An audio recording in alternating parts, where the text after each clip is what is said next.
What is your calling and why are you here? Those are two key questions I think all of us struggle with, and I want to help provide some clarity on that today on the Coach's Corner.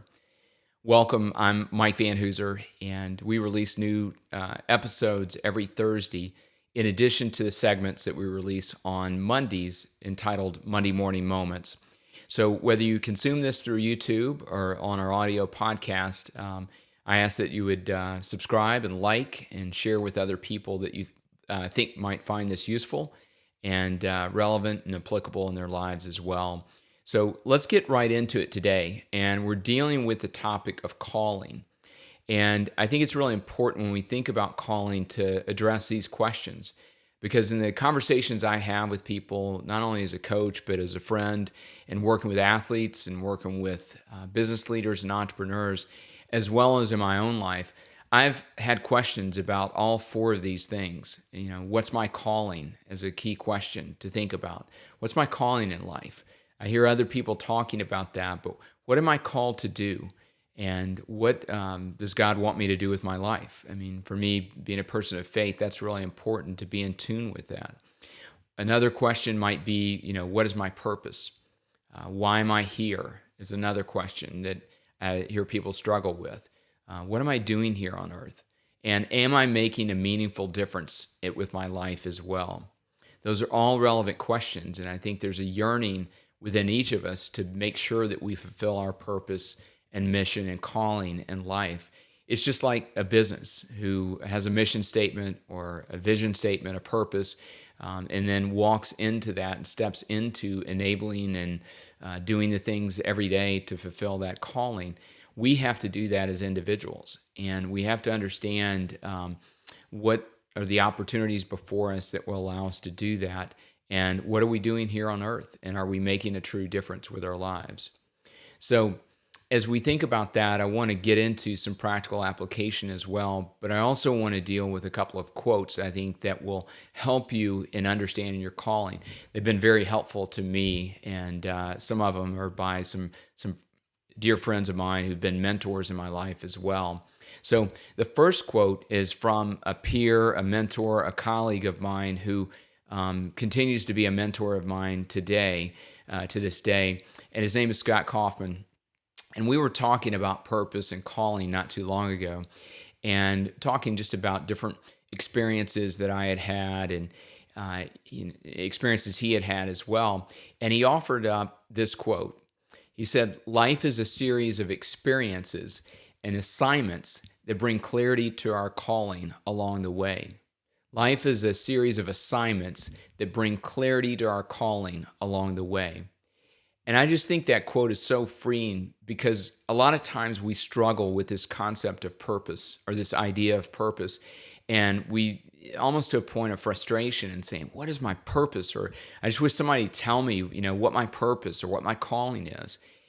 But I think as you think about this statement, it's freeing, because you can step into the different roles that you've had in life. And for me, there've been areas or times when I've led different areas or different practice groups.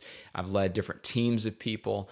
I'm a husband and father of 5 boys. And so, they've been in different stages of life and still are. And so as I see that, there've been different assignments that I've carried out. And it's really helped me to draw clarity about who I am as a person, what I'm called to do, and the opportunities before me. And I think as you think about that, that can be a very freeing, statement as well, in being able to embrace maybe the complexity sometimes of discovering your calling, but also just not making it a mysterious thing, but looking for themes and looking for things that in those assignments that reveal more about who you are and more about what you're called to do. And so that quote has, like I said, been very helpful to me. And I think it's something that you can start to think about as you look at the experiences that happen in your own life as well. Another quote that I really like is by Andy Stanley, who wrote a book called The Principle of the Path. And a principle is true whether we believe it or not, or whether we recognize it or not.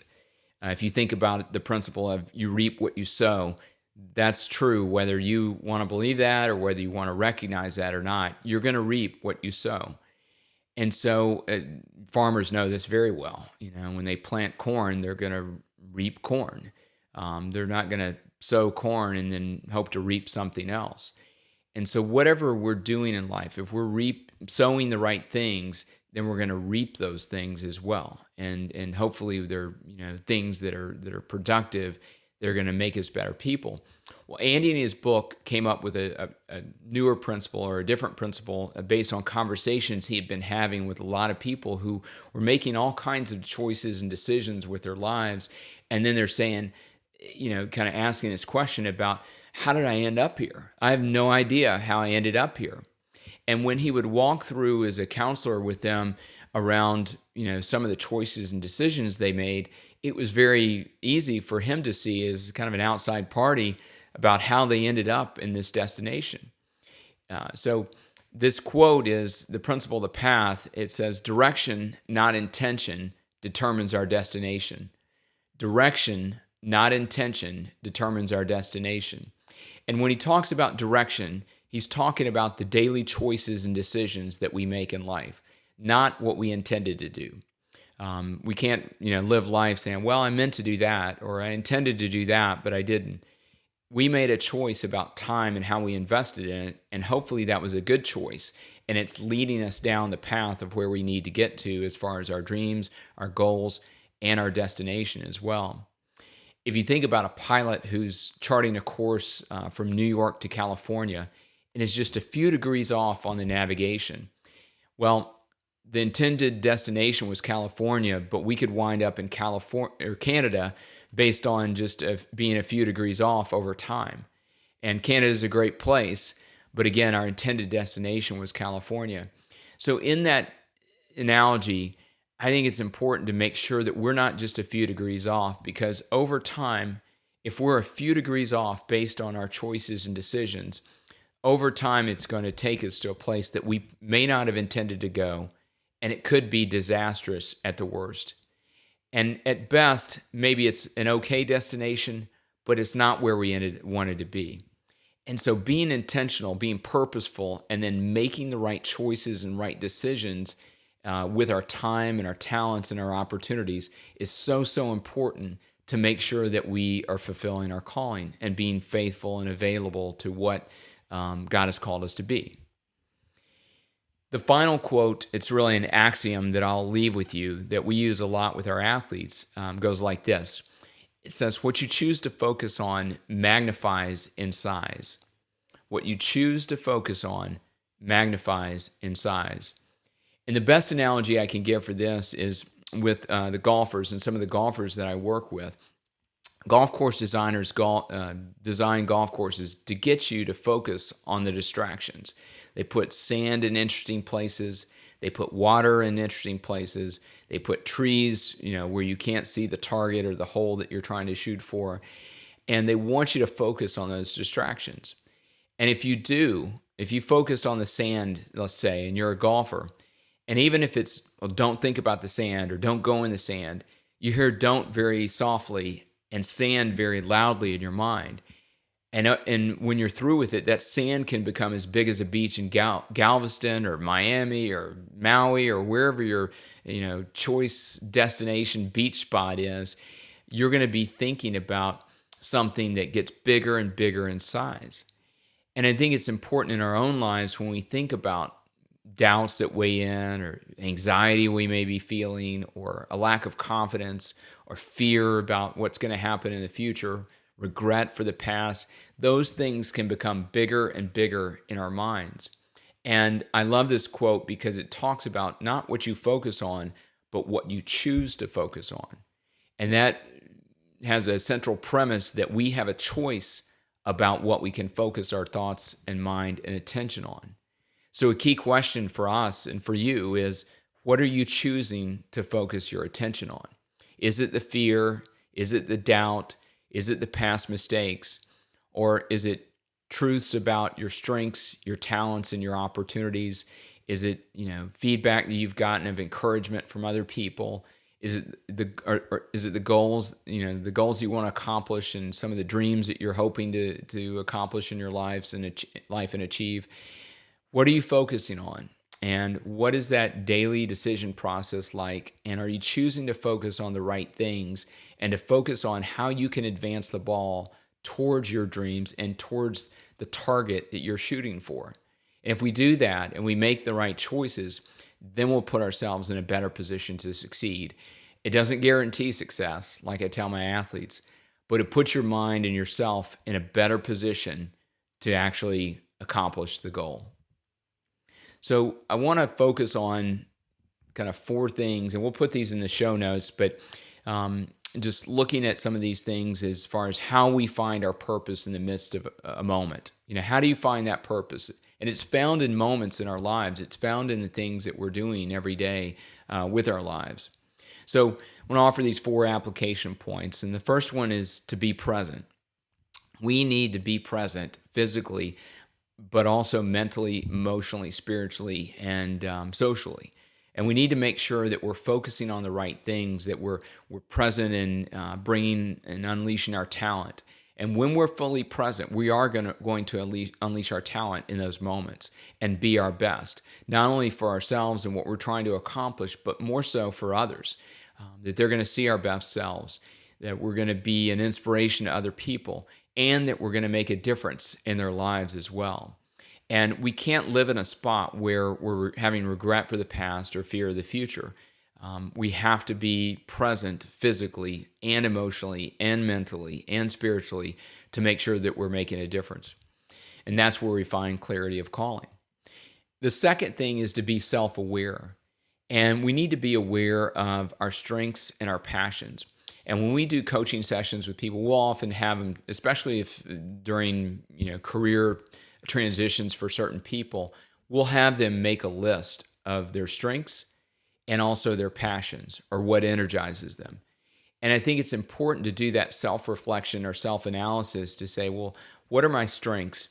And what do I feel like are the passions or the things that energize me? And how can I find alignment between those two things? Because what I've found is when you're in that zone of finding alignment between strengths and passions, that's where you're going to be at your best. And that's when you're going to be really, advancing the ball towards it, clarity of calling and fulfilling your calling and fulfilling your purpose. You're not going to be in your calling if you're doing something that you're not good at and you're really not that excited about either. It's going to be those moments where, again, you're fired up and energized about doing it, and it's a strength of yours as well. And that's when you're going to be in that true zone of calling and purpose. The third thing I would encourage you to do is to look for themes in your life. Look back 1 year, 3 years, 5 years, maybe it's 30 years for you as far as experience, depending on the stage of life that you're in, and to look for themes. Look for assignments that you've had. What have you been called to do in the past? For me, I had themes of always being somebody who started new practice areas, or being innovative and creative, or casting vision for new assignments and for people and growing leaders, and being a board chair and different assignments that I had. There were themes of leadership and impact and influence that I embraced, and I look back and said I enjoyed those moments. I enjoyed working with new people to create something new that would make an impact. And so what are those themes for you? When you look back on your life, both professionally and personally, what are some key themes of feedback that you've gotten where people have said, you should really think about that because you're really good at that, and you were excellent when you did this? And then it gets you to think about new things. And sometimes when you look at those themes, it opens up new possibilities for you that you didn't even realize were there, not only now in this current moment, but also in the future as well. So looking for themes is really important, and jotting those down and then drawing clarity about that, what that means for your calling too. And then a fourth thing that I would encourage you to do is just to be prayerful or be mindful. For me, being a person of faith, I want to be right in that sweet spot of what God's called me to do. And so communicating with him, being prayerful about that, being prayerful about what he wants me to do, and not focusing on success so much as focusing on faithfulness and being available. And what I found is when I'm faithful and when I'm available to those things, that brings success, but it also brings significance more so, and it brings an opportunity to fulfill my calling and be right in the sweet spot of my purpose.